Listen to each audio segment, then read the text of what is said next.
Oferecimento Sebrae, especialista em pequenos negócios. Quem é empreendedor sabe, para fortalecer os negócios, o cuidado com as pessoas continua.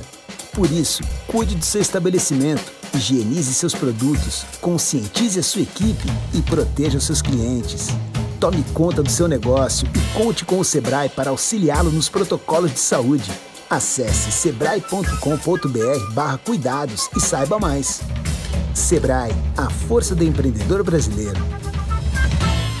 Quer melhorar sua empresa ou tirar aquela ideia de negócio do papel?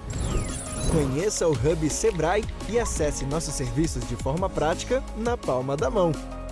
Lá você encontra consultorias e cursos, orientação sobre crédito, pode agendar seu atendimento gratuitamente e ainda tem o canal do MEI. Hub Sebrae. Do que mais você precisa?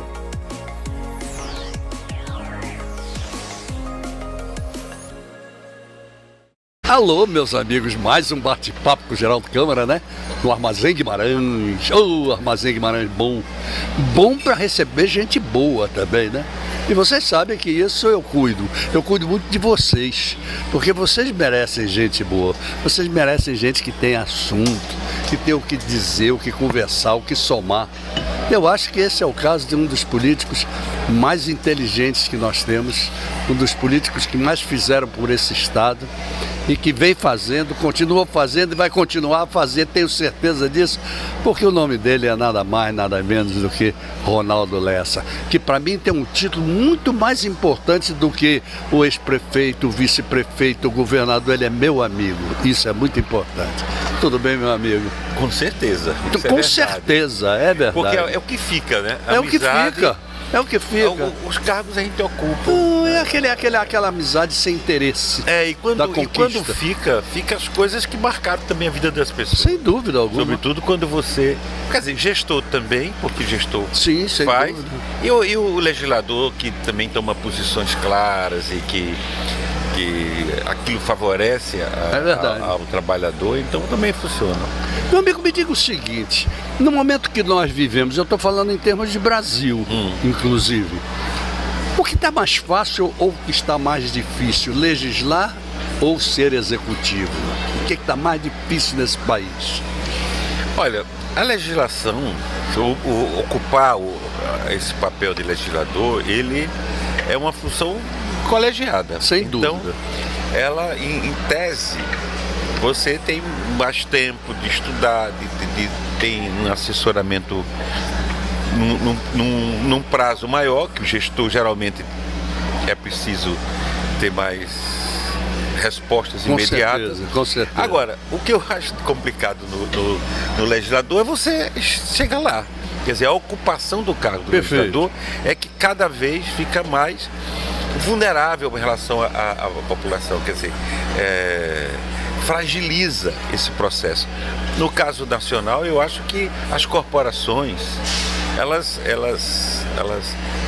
trabalham no sentido de defender seus interesses. Então você vê, por exemplo, o agronegócio, você vê os bancos. Então, ali você tem bancadas que estão ali para representá-lo diante dos interesses do país e da economia. E aí dificulta, por exemplo, você participar, né? Não, porque aí funciona também muito a questão econômica.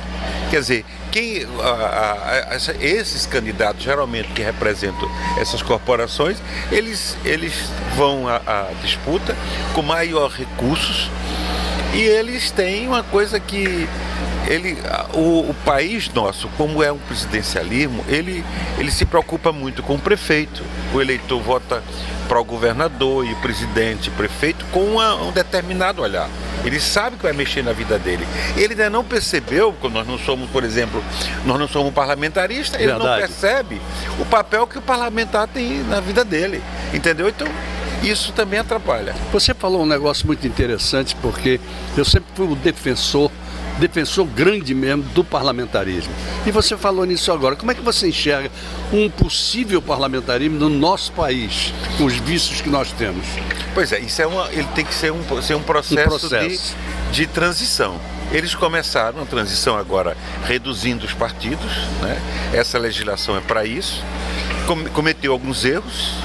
Por exemplo, ele evita a coligação proporcional, Perfeito. mas, no entanto, ele elimina também, quando ele bota uma escala que cada candidato tem que ter 20% do quociente eleitoral, Isso. ele elimina, por exemplo, os trabalhadores, por exemplo, que não têm corporações. É verdade. Ele pode alcançar com votos mais baixos. Entendeu? Por exemplo, nós temos uma chapa federal, no PDT, está formando a chapa federal, que tem fisioterapeuta, tem radiologista, tem enfermeiros e tal. Essas pessoas, ela dificilmente pode, nesse momento que a cultura da gente ainda não evoluir a esse ponto, pode chegar a 30, 40 mil votos. Então, o que ocorre? Mas se as outras candidaturas, por exemplo, a das mulheres, que também é uma candidatura coletiva nossa, perfeito. dos guardas municipais, etc. Se todos eles tiverem, por exemplo, entre 20 e 10 mil votos, cuja média seja 16, entendeu? 16 ou 17, quando você multiplica por 10, que é o número Sem dúvida. de candidatos, então a gente atingiu o quociente. Perfeito. Mas nenhum deles chegou aos 32, que é o quociente, por exemplo, fosse 160 mil. Então está, como se diz, alijado de participar. Pare, que absurdo. É absurdo. Você joga na legenda a responsabilidade e depois você elimina a possibilidade, por exemplo, das forças que eu chamaria populares, sindicais, trabalhadoras, que não estão dentro do sistema econômico do setor capital. Na realidade, você acaba criando um cooperativismo eleitoral, certo? Mas que não dá uma participação efetiva a determinados nomes que precisariam. E lideranças. E lideranças. Né? Liderança, exatamente. Não é? Me diga uma coisa, meu caro. Nós estamos numa época interessante, que é uma época pré-eleitoral, onde não existem candidatos, existem pré-candidatos. Pré-candidatos, né? todo mundo. Você é um deles. Pré-candidato. E, em princípio, pré-candidato ao Senado. Verdade. Não é isso?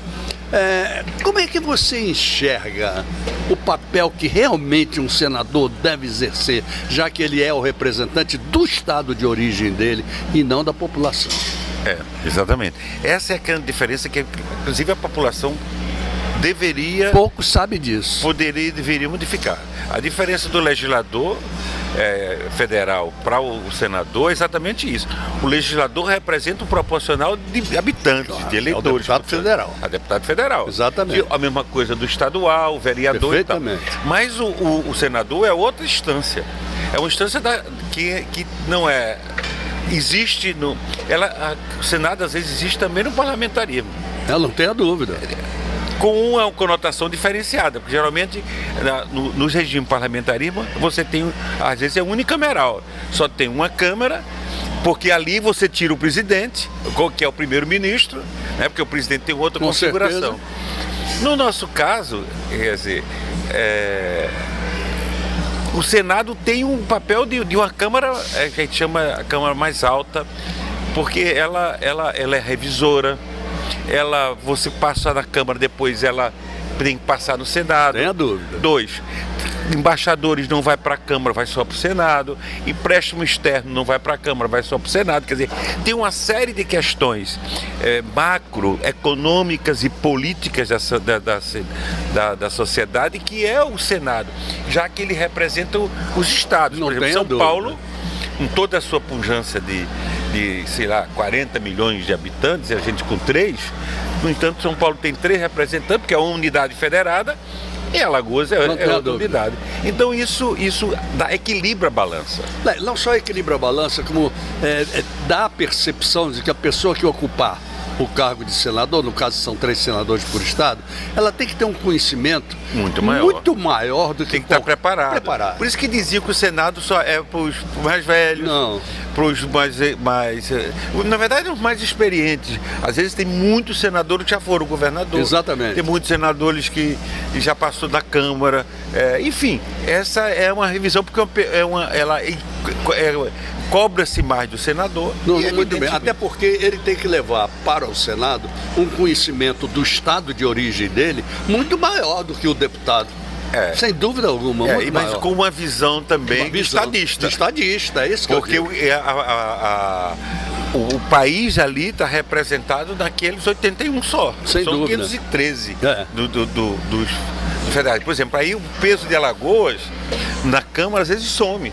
Alagoas tem 9 deputados federais Isso. e 513. É. Mas lá no Senado tem 3 senadores. Repare, né? Portanto, do mesmo jeito que Rio de Janeiro tem 3. Exato. Que Minas Gerais tem 3, quer equânime, dizer, você está entendendo? É Quer dizer, diferente. isso dá o equilíbrio, Sem dúvida. melhora o equilíbrio, isso faz o Estado, faz a ser república federativa. Mas até que Isso é que eu ponto, vou- até que ponto a política, é uma pergunta meio chata, mas vou fazer. Até que ponto a política tem permitido que senadores nos seus diversos estados realmente representem aquele estado e exerçam as suas funções em defesa daquele estado e não de interesses mais... Olha, eu acho que ela tem erros, a gente precisa aperfeiçoar.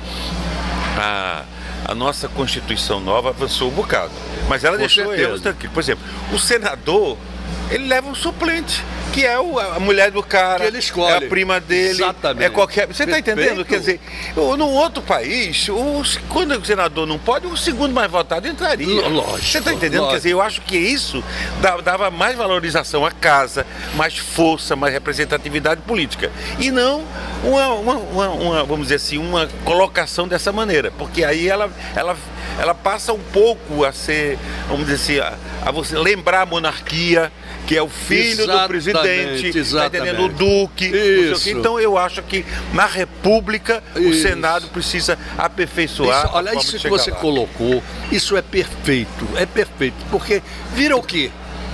Quer dizer, você é candidato, no seu caso, você é pré-candidato a senador, você se elege senador, mas por forças políticas você botou um suplente que não entende nada disso, não teve vivência política nem Às vezes fosse governamental. econômica. Nada. O que ele vai fazer no seu lugar? Pois é.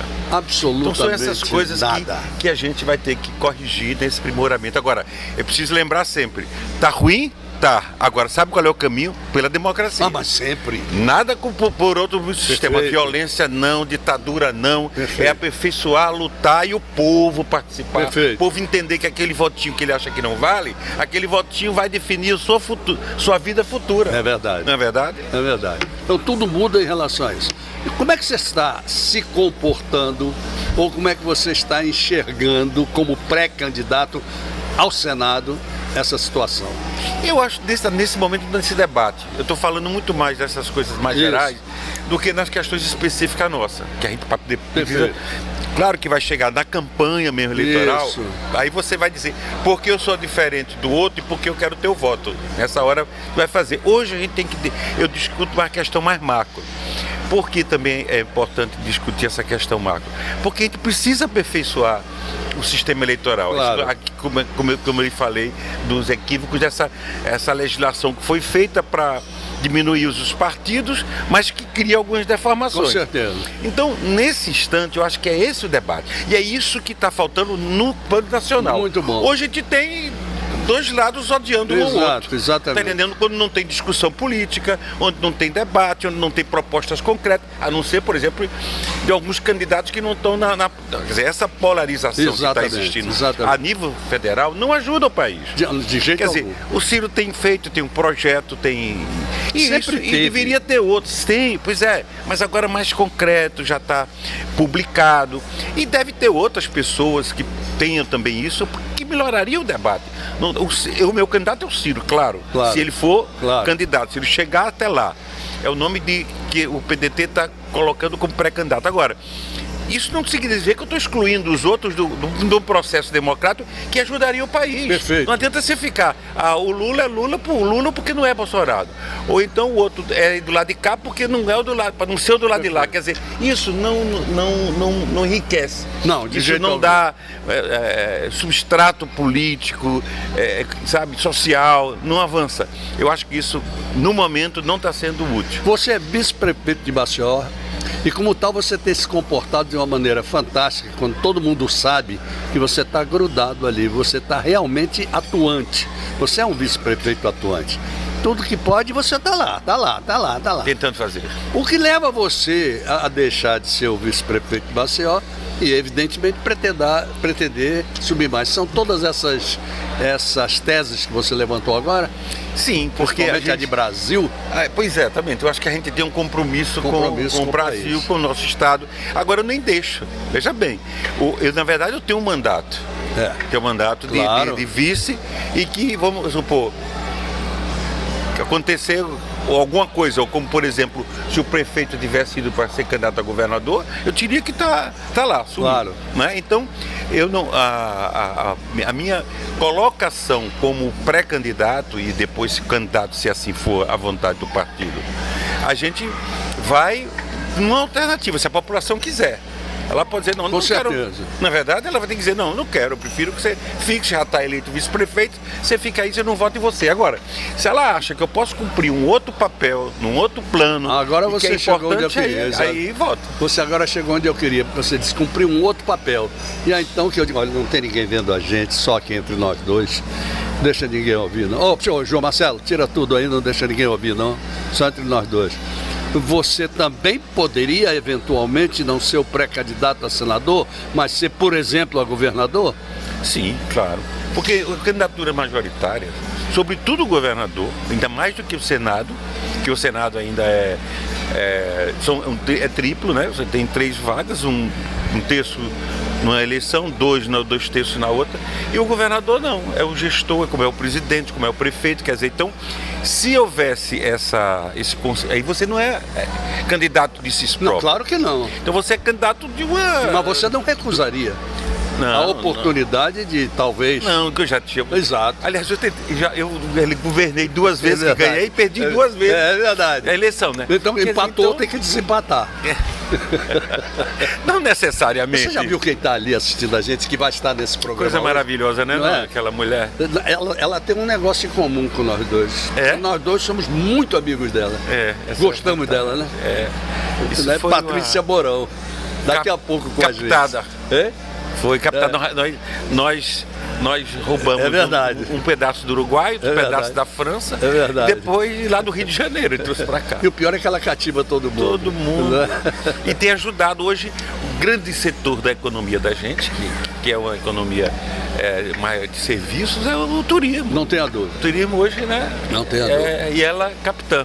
Como defender, por exemplo, no Senado, já que você, se eleito, seria representante do Estado, aquilo que eu costumo dizer, insisto em dizer, e a Patrícia vai rir, que é o barco de desenvolvimento econômico desse Estado. E você, quando governador, entendeu isso, com o centro de convenções, com o aeroporto, etc, etc. Como é defender esse crescimento desse marco econômico que é o turismo, como senador, se fosse o caso?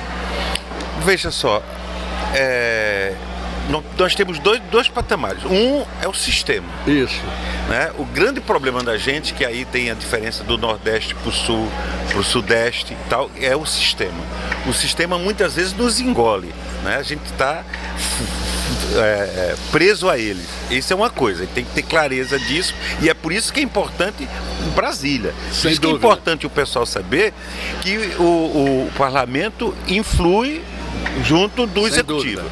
Agora, quanto aqui, eu tenho, a minha visão aqui é que o centro do foco nosso é de você, primeiro a gente identificar os nossos vetores de desenvolvimento. Por exemplo, a gente sempre achei que era o turismo, e quando pude exercer o cargo de gestor, investi nessa área. Sem dúvida alguma. Como você falou, centro de convenções, aeroporto, etc. Quer dizer, então isso é, sem dúvida, a infraestrutura que qualquer turista quer. Ele quer chegar num lugar e ter. E é uma infraestrutura que a gente vive ela. Que a gente mora aqui, a gente absorve ela. Agora, tem outras que são fundamentais e que são, por exemplo, da nossa... A gente tem que identificar, e nós fizemos isso quando foi governador também, foi identificar os nichos de economia. Quer dizer, né, qual é o setor? Bom, isso aqui você tem uma região onde a produção de imóveis ela é muito importante. Perfeito. Outra, produção de abelha. Lógico. Outra, você tinha o setor sucroalcooleiro, que era antigamente o grande dominante. Então, enfim, identificado os pontos, os elementos com os quais nós somos vocacionados tá entendendo? Além do turismo. Por exemplo, a agricultura familiar é fundamental.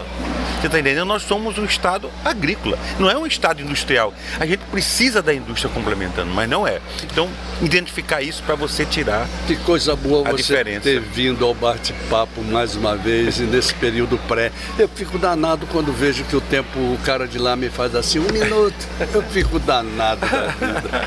Mas não tem nada. Mas isso é bom porque me chama de novo. Claro, depois, pois, depois que... Né, sem dúvida alguma. Você sabe que você, aqui dentro, você manda. Nossa. Não existe nenhum problema de você vir, voltar, etc. Eu quero agradecer profundamente a você, mas não sem antes pedir que você deixe uma mensagem para ali, como pré-candidato. Pois é.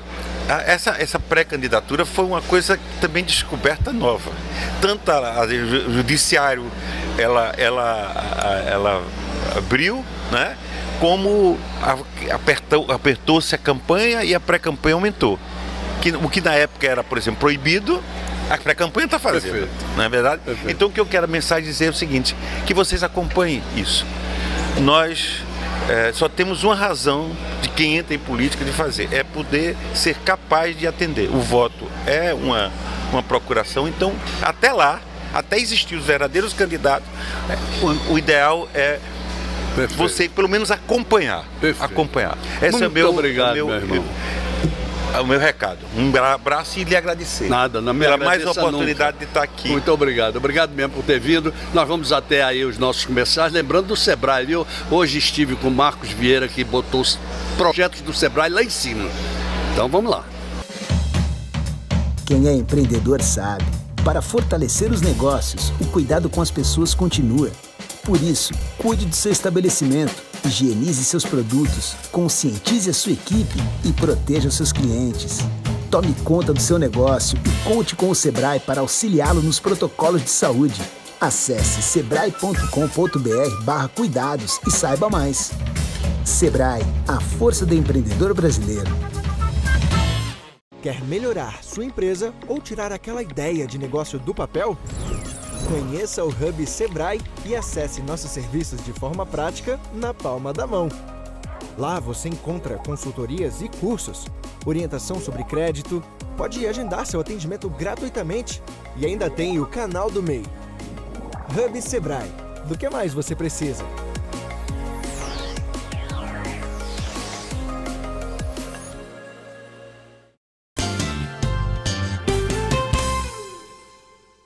Muito bem, gente, voltamos. Olha, você já sabe, né? Eu já falei durante a entrevista do Ronaldo Lessa que quem estava aqui era Patrícia Mourão. Você já sabe, Patrícia Mourão. Patrícia Mourão. Tudo bem? Tudo muito bem, Como é que você tá, minha querido amiga? Geraldo. Eu tô ótima, tô muito bem. A gente estava falando há pouco que tem exatamente 1 ano que eu estive aqui, né? Que foi a primeira entrevista que eu dei depois que o prefeito me convidou para assumir o turismo. É verdade. E aí já tem 1 ano. É verdade, é verdade. E aí, quando ele me convidou, ele disse assim, e traga as novidades. Aí eu disse, oh meu Deus do céu, Agora, eu eu esqueci de dizer um negócio ao prefeito JHC. Aliás, eu vou dizer pro pessoal de publicidade lá. Tinham que pegar você, Sim. os seus olhos e este sorriso que você tem vai chamar tanto turista para essa terra. Amigo é assim, entendeu? Amigo pensa e acha que essas coisas realmente são para valer, né? Obrigada. Ô Patrícia, me diz uma coisa, o que você considera que da sua chegada para cá, nós avançamos em termos de turismo? Tenho acompanhado algumas coisas mais de perto em função da Abrajet, mas Claro. sempre gostaria que você Olha, eu falasse. acho que tem uma coisa muito importante que aconteceu no turismo da cidade nesse último ano, foi exatamente a renovação e a revitalização da cidade. Isso. Através de uma série de ações capitaneadas pelo nosso prefeito, que é muito dinâmico, muito jovem, muito antenado. Então, assim, esses espaços criativos. Muito bons. Instagramáveis, né? Que são os instagramáveis, que são os espaços urbanos interativos. A gente tem tido uma grande modificação, por incrível que pareça. Não é gozado isso? Então assim, a famosa cadeira gigante, no momento em que foi instalada lá na Orla, acabou tendo um incremento de 6.000% de acessos de Maceió no Google. Quer dizer, é uma coisa estrondosamente incrível, né? E aí, assim, é um sucesso, qualquer hora do dia, Eu pensei até que ele ia mudar o nome da cidade para Itu. Porque Itu é que tinha, mano. Que tinha as coisas grandes. As coisas grandes. Mas acontece que Itu não tem o nosso mar, né, Geraldo? Aí não tem como. Aí pode botar o que quiser lá. Não, e outra coisa, não tem o nosso mar só não tem o nosso mar pintado de azul. Exato. Porque os outros têm mares por aí. Verde, azul. Verde, coisa linda. Tem. Então, assim, na verdade, isso foi uma transformação muito grande da cidade, no sentido de que não foi só esse espaço criativo, mas outros, com certeza. Inclusive como o Balanço lá em cima, que abriu os olhos da população do maceoense para aquele espaço lindo, aquela lagoa. Pouquíssimo utilizado. Que era pouquíssimo utilizado. Hoje em dia você também vai, sempre tem gente, sempre tem crianças, famílias, enfim. Então, isso foi uma grande modificação que a cidade teve na área do turismo. E aí, com o trabalho que já havia sido realizado e este incremento, nós fizemos agora, esse ano todo, uma temporada que foi talvez um dos melhores anos no turismo, depois da retomada. Quer dizer, a pandemia, como a gente estava falando na nossa última entrevista, essa pandemia, o primeiro setor que parou foi evento, turismo, né? E a volta também, os últimos a voltarem foram os eventos. A alegria do povo, a alegria do povo, turismo. Então, assim, a gente teve nesse período, então, pós-pandemia, vamos dizer assim. Isso. Apesar de que a gente tem tido pequenas ondas e a gente ainda, às vezes, tem ainda que usar máscara, enfim, a gente está acompanhando, todo mundo está acompanhando isso e todo mundo, eu espero que vacinado, né? Então, o que tem feito com que a gente está passando por essas ondas com mais tranquilidade. E aí a gente tem tido uma temporada, vamos chamar assim, uma taxa de ocupação muito acima da média dos outros anos, com muita frequência, Maceió sendo falado, divulgado, assim, ser o destino número 1 do Brasil. Na verdade é isso, né, Geraldo? Maceió se transformou no desejo de todos os brasileiros. Patrícia, eu sempre me bati por um assunto que tentaram fazer com que fosse adiante no tempo da CN Nordeste. A CTI Nordeste. CTI Nordeste. Sim, sim. Que é a integração do Nordeste brasileiro como sendo o nosso grande Caribe, por aí vai. Como anda, ou se é que anda, o diálogo entre as capitais do nosso Nordeste em relação a isso? Olha, nós temos uma associação que é a ANSETUR, que é a Associação Nacional dos Municípios Turísticos, e do qual Maceió já fazia parte e nós também retomamos, e que então tem uma pauta e uma agenda comum dos municípios. O que acontece, Geraldo, é que esse ano foi tão frenético de quantidade de coisas que aconteceram que, afinal de contas, essa integração ela acabou não acontecendo efetivamente. Porém, o Ministério do Turismo lançou o ano passado um programa chama Nordeste Arretado.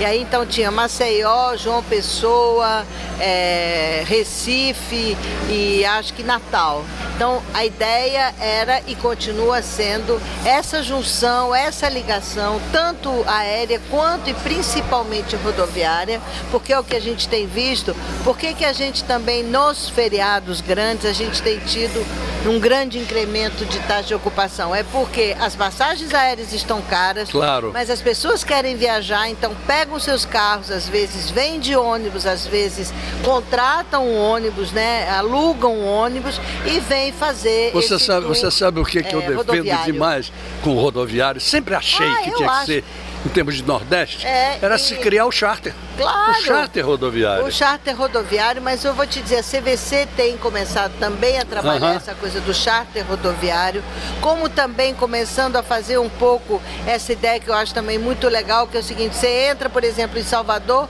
vem fazendo as capitais e quando você chega, não sei, de repente em Natal, aí dali você pega o avião e volta para casa. Perfeito. E é por isso, Geraldo, que também dentre as coisas que nós fizemos é reativar o posto de informação, o centro de informação e atendimento ao turista na rodoviária. Não sei por que não estava existindo.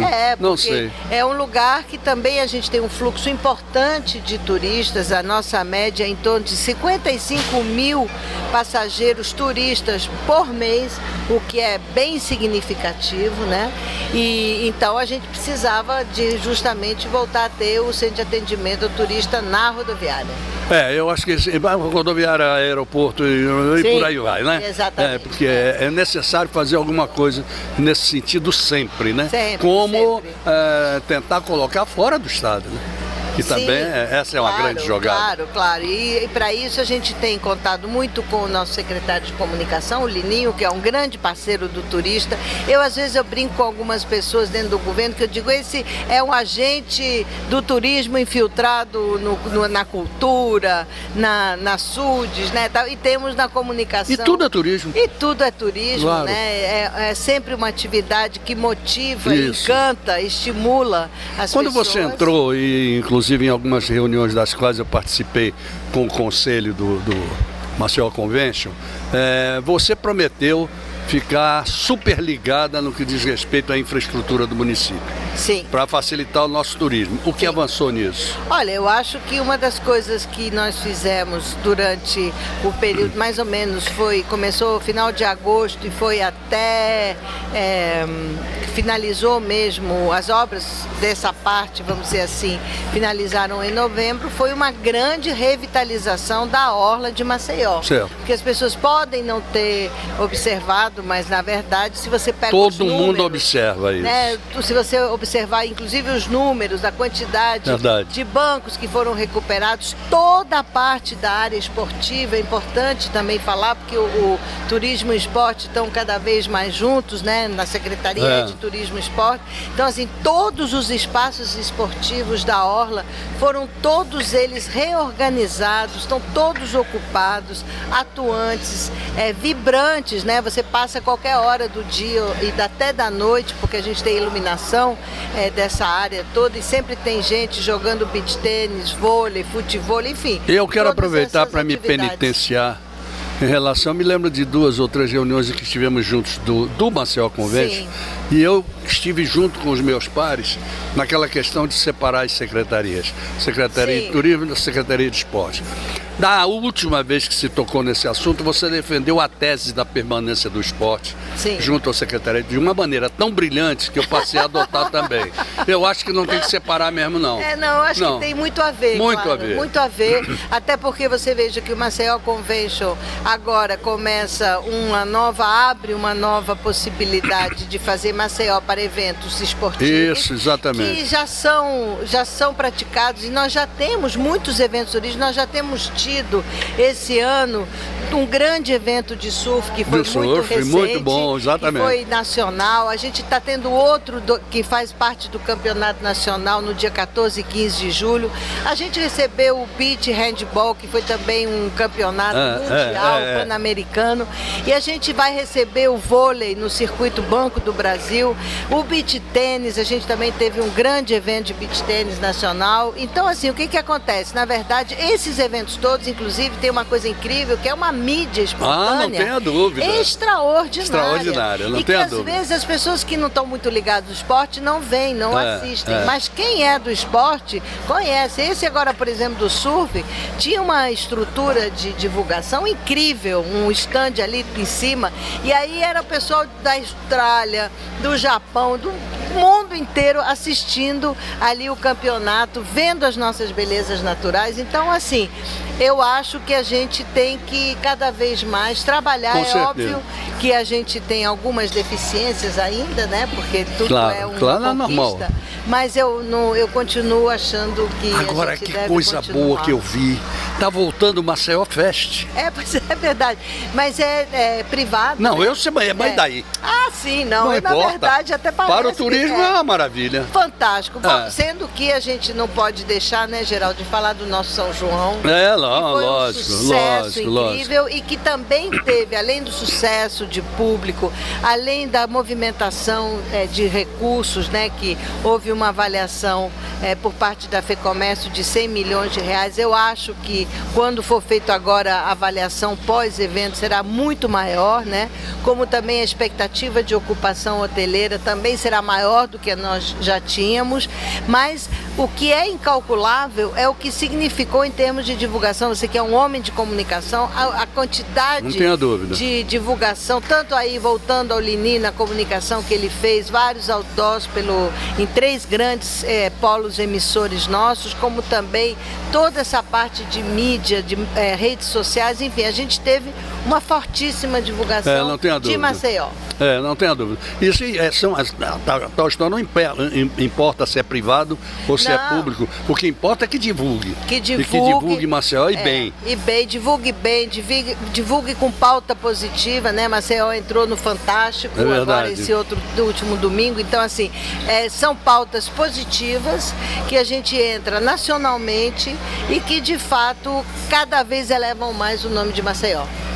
Usando aquilo que você gosta de fazer também, como anda o plano estratégico de turismo para o município de Maceió. Então, veja só o que aconteceu. Como eu já tinha falado, né? Vamos fazer com o Sebrae e tal. Fizemos com o Isso, Sebrae, pronto. deu Sebrae.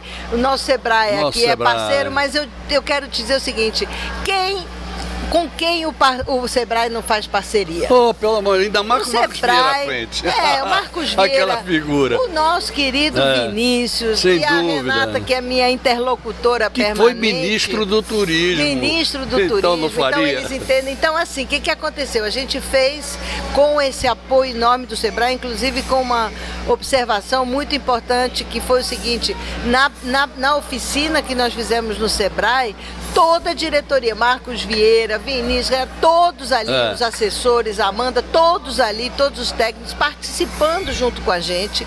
E aí, quando acabou, a gente ainda não tinha finalizado, eu cheguei porque eu sou meio pintona. Aí disse assim, e aí, dava para fazer também? Dá licença. Meio? Mudou muito, hein?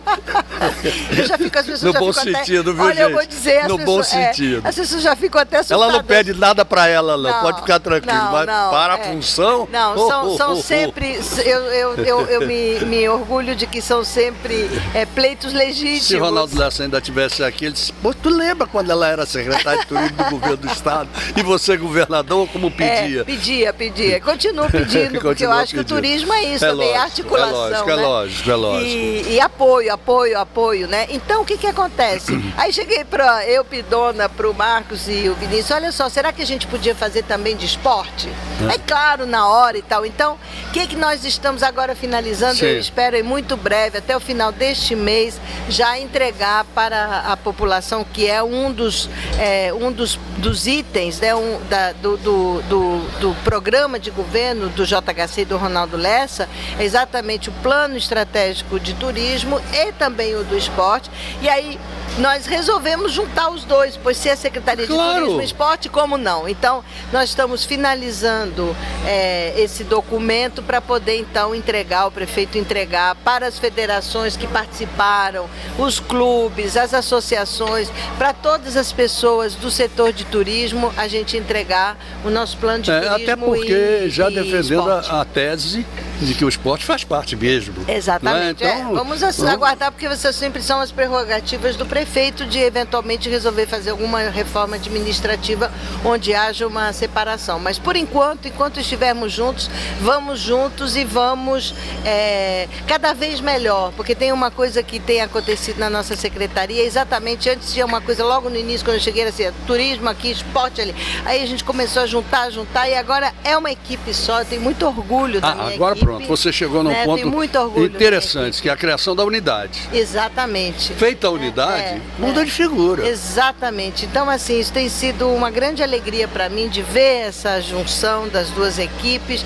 e de entendendo que a gente está aí, turismo e esporte juntos, desenvolvendo ações, porque é exatamente isso. Você tem um grande evento acontecendo na Orla, isso tem a ver com turismo. É verdade. E por aí vai. Patrícia, final de entrevista, que pergunta eu não fiz a você que você gostaria que eu tivesse feito para não sair frustrada daqui? É o seguinte, você me perguntou qual é a novidade. A grande novidade é que hoje, justamente hoje de manhã, nós fizemos a primeira reunião do Conselho Gestor que vai trabalhar para Maceió, cidade criativa, na rede mundial da Unesco das cidades criativas. Então hoje foi o primeiro dia, foi uma reunião tão maravilhosa com instituições de toda essa cadeia produtiva da gastronomia, né? Desde a Federação de Pesca, Federação de Artesanato, as instituições de ensino, o SEBRAE, o SENAC. Então a gente vai agora começar essa caminhada até o ano que vem, que é quando Maceió apresenta a candidatura. Assunto para outro programa, né? Com certeza. Não é não? É. Muito obrigado, muito carinho para você. Muito obrigada, Geraldo, por abrir mais uma vez esse espaço. Isso. E o seu coração. Esse aí está sempre aberto. Esse daí é muito especial e muito obrigada mais uma vez. É um prazer, isso é um bate-papo mesmo. Mesmo, né? Aqui valer. não tem entrevista, é um bate-papo. Rapaz, eu acho que o próximo entrevistado também, que é um economista, o Renan Laurentino. Sim, que chegou logo cedo, viu? Bater papo sobre economia hoje não deve ser muito fácil não, mas vamos ver. Obrigado, Patrícia. Obrigada. Vamos até os nossos comerciais, lembrando do nosso querido SEBRAE. Quem é empreendedor sabe. Para fortalecer os negócios, o cuidado com as pessoas continua. Por isso, cuide do seu estabelecimento, higienize seus produtos, conscientize a sua equipe e proteja os seus clientes. Tome conta do seu negócio e conte com o SEBRAE para auxiliá-lo nos protocolos de saúde. Acesse sebrae.com.br/cuidados e saiba mais. SEBRAE, a força do empreendedor brasileiro. Quer melhorar sua empresa ou tirar aquela ideia de negócio do papel? Conheça o Hub Sebrae e acesse nossos serviços de forma prática na palma da mão. Lá você encontra consultorias e cursos, orientação sobre crédito, pode agendar seu atendimento gratuitamente e ainda tem o canal do MEI. Hub Sebrae, do que mais você precisa?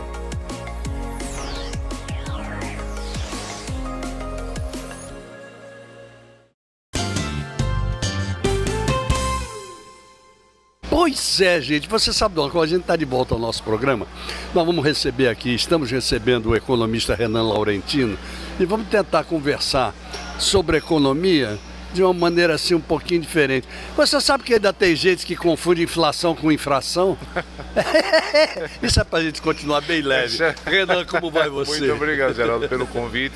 Desde já aqui com você discutirmos, né, essa ciência econômica, a economia mesmo alagoana, e nacional e internacional, mediante toda essa mudança que aconteceu de março de 2020 para cá. Né, esse processo pandêmico, essas interferências, o que a gente chama na economia de externalidade negativa, quanta coisa interferindo no nosso cotidiano, né, alguns indicadores, alguns indicadores retroagiram, outros estagnaram, a necessidade de políticas sociais mais efetivas, essa discussão da gasolina, do petróleo, do óleo diesel, enfim, os planos de saúde, a gente vem numa crescente e a renda não.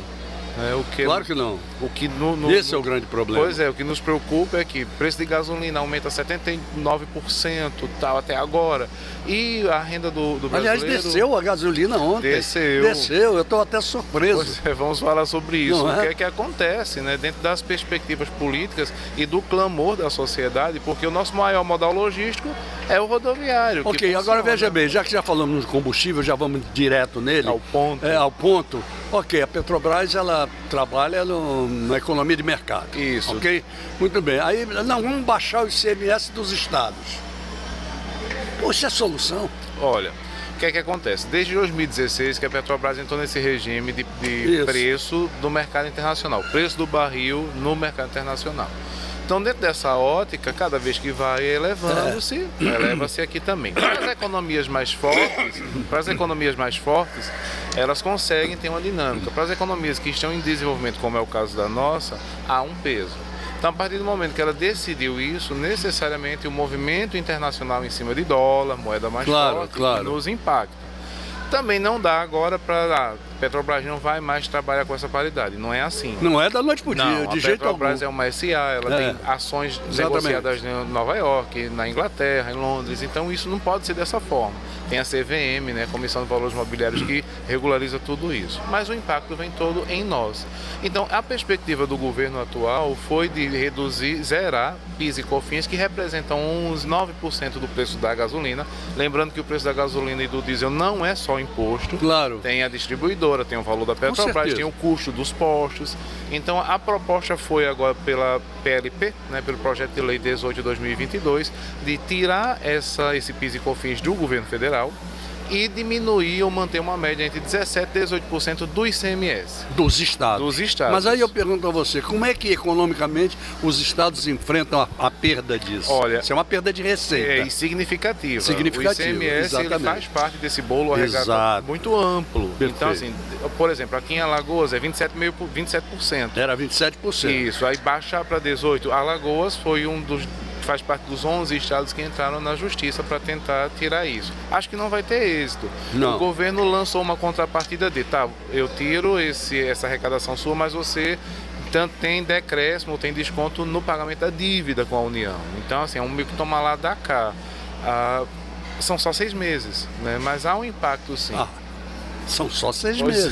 E as pessoas se acostumam com o que é bom. Justamente. Necessariamente já reduziu aí 30 centavos. 30 centavos, reduziu de ontem para hoje. Toda redução é válida. Nós, como consumidores... Claro, a gente quer isso. Pois é. Mas e depois? Né? Como é que fica isso? Depois agora eu te pergunto uma coisa. Haveria possibilidade de haver um planejamento de economia de mercado de combustíveis interno? Tem. Sem a intervenção de lá de fora? Existe uma corrente de economistas que defende que meio que o governo faça um bolsão. Lembrando, a Petrobras é uma SA e ela tem o governo federal como maior acionista. Então ele ganha nos dividendos e ganha também nos impostos. E não é pouco? Não. Então tem uma corrente política que diz assim, então, presidente, vamos fazer o seguinte, tenta amortizar isso. Ou seja, a Petrobras, conjunto a esses dividendos, esses valores, ela tentar, o governo federal, por exemplo, R$ 7,29. O governo vai segurar R$ 2,29, então vai R$ 5,00. Criar um fundo. Criar o fundo. Perfeito. Que essa é uma discussão, mas isso ainda está em processo de discussão na Câmara e tal. Tem que observar melhor. Mas é uma alternativa, porque... Depois que... Bom, estamos já no processo de eleição. Outubro está aí já na porta. Amanhã começamos o segundo semestre. Perfeito. Então, e o quarto presidente da Petrobras. Justamente. E essa dança de presidente não ajuda muito. Não. Então, bom, pensando nessa ótica, quando acabar esse dezembro, se continuar o governo Bolsonaro, vamos ver quais são as novas estratégias se ele for reeleito. Isso. Sendo eleito Lula, Ciro ou qualquer um outro... Como é que ele vai remanejar isso também? Então, como você bem colocou, esses 6 meses vão ser bacana, a gente já está sentindo isso. Que bom. Porque automaticamente, quando reduz o preço da gasolina e do diesel, reduz o preço de todos os itens. Redução eleitoral ou eleitoreira? Essa é uma crítica bem, esse é que é o problema que preocupa, porque vem depois. Pois é. Eu sou de um tempo em que a nossa inflação era galopante. Você não viveu isso, mas sabe disso. Sim. E que a gente tinha que pegar o salário e colocar no overnight. Para no dia seguinte não perder aquilo que você tinha. Dentro de casa. Dinheiro em casa nunca. E no banco parado também não. Não dá. Mas a verdade é que a renda está tão pequena da família brasileira lagoana que não dá nem para juntar dinheiro. É porque o preço... O que é que a gente está falando aqui? É isso que eu estou dizendo. Que os preços da cesta básica, a gente está falando aqui de preços elevados, de uma inflação dentro dos produtos da cesta básica, dentro de serviços básicos como água, Muito luz. bem. Agora veja bem, Renan, eu gostaria que você colocasse bem o público para isso. Ainda combustível com cesta básica, o diesel... Nós somos um país, lamentavelmente, cortado por rodovias e não por ferrovias. Justamente. Não é isso? Então, a logística dos alimentos é uma logística de diesel. Literalmente. Até a própria gasolina é transportada no caminhão. O diesel está mais caro que a gasolina. Pois é. Quis o governo, na década de 40, Getúlio Vargas, salvo engano, potencializar a rodovia e não a ferrovia. Não foi não. Foi Juscelino Kubitschek, perdão, que era quem ia fazer. Isso, pronto. E aí fez essa questão do modal rodoviário. Isso. Lembrando que aqui mesmo no nosso estado tínhamos trem, para Palmeiras, União dos Palmares, Viçosa, toda aquela área, muito Penedo, poderia ter potencializado como fez a economia estadunidense e toda a Europa. O projeto do Juscelino Kubitschek, o segundo mandato dele, era exatamente o projeto de cortar o Brasil de ferrovias e hidrovias. Pois é. Resolveu o problema da logística. Justamente. O nosso país tem dimensões continentais. Exatamente. Então, hoje nós dependemos 60% do modal rodoviário. Então, o preço do diesel reduzindo ou da gasolina impacta no preço final, porque é o frete. Claro. Tudo. Claro. 60%, 70% do que a gente consome e produz circula nos caminhões. Então, cada vez que o diesel aumenta, o preço do frete se eleva e o reflexo é na gôndola, né, no supermercado. Muito bem, esse é um reflexo de lá para cá. Mas e o reflexo ao contrário também na produção? Pois é. Como é? Justamente. Quando eu tenho esse processo produtivo, onde eu tenho a diesel e tudo, os valores cada vez mais que elevam ou diminuem impactam nesse processo produtivo. Exatamente. Tem uma questão aí importante. Cada vez que eu produzo e que o custo dessa produção cai, naturalmente o preço final também cai. Mas é necessário a gente observar as escolhas que foram feitas e hoje ela está impactando aqui no nosso futuro. Não, mas o que eu quero dizer ainda mais, com mais preocupação, é a diminuição da produção no campo. Justamente. Em função disso, eu não estou botando meu produto, como é que eu vou produzir? Pois é. Mais. E aí como é que fica a economia de um país que ainda é essencialmente agrícola? Justamente, com tanta evolução, a gente falando aí de indústria 4.0, comércio, serviço 4.0, o nosso país ainda é um país agrícola. Com certeza. O agronegócio está muito bem obrigado, inclusive com automação, pesquisa, tudo isso. Vamos bater palma. Vamos, mas a indústria não está acompanhando. Por exemplo, saiu uma pesquisa hoje pelo pessoal do IBGE e umas discussões também de outra corrente política de que a indústria, o BNDES tem desenvolvido ou tem depositado pouco para a indústria. Então a nossa indústria ainda precisa realmente elevar-se, porque é um setor que emprega bem também. E, claro, um país ele ter economia forte não pode ser só o setor do agronegócio, ele tem que ser forte em todos os setores. Como é que você está enxergando o problema da empregabilidade ou desempregabilidade nesse momento? Hoje saiu um resultado importantíssimo. 9,8% foi a taxa de desemprego nesse último, até o mês de maio. Isso é interessante, a gente aplaude, facilita.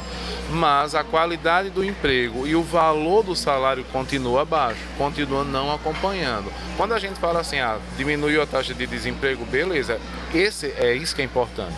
Mas quando a gente vai para outra variável, que é a qualidade desse emprego e o salário que está sendo praticado, isso nos entristece, porque o poder de compra e renda da família continua baixo. Quando você faz uma análise da economia de interior, de um país que tem 8,5 milhões de quilômetros quadrados, a fixação do homem e da família ao seu campo de origem, está difícil? Olha, está difícil, já houve mais incentivos em governos anteriores do Produção da Família, junto com essas instituições como o Sebrae, Banco do Nordeste, de fazer com que o pequeno produtor ali cresça. Só que existe uma corrente, né, que valida isso, inclusive a gente está sempre tendo feiras camponesas, campesinas e tal, para facilitar, mas precisa de mais apoio, muito por exemplo, mais. Principalmente na irrigação. Claro. Nesse momento me parece que o nosso inverno vai ser um inverno muito bom, né, em termos de chuva, tanto que está também trazendo alguns transtornos, mas para o pessoal do campo isso facilita, só que não é só isso, e quando chegar o tempo quente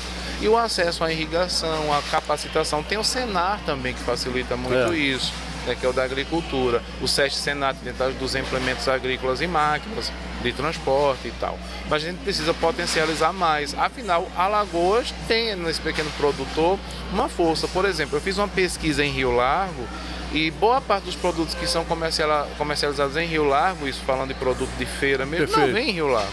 E Rio Largo tem uma gama de área que poderia trabalhar muito isso. Tem um rio, poder trabalhar aquelas terras que estão ali circunvizinhas. Mas hoje ainda é só cana-de-açúcar e comércio. Então pode se potencializar mais.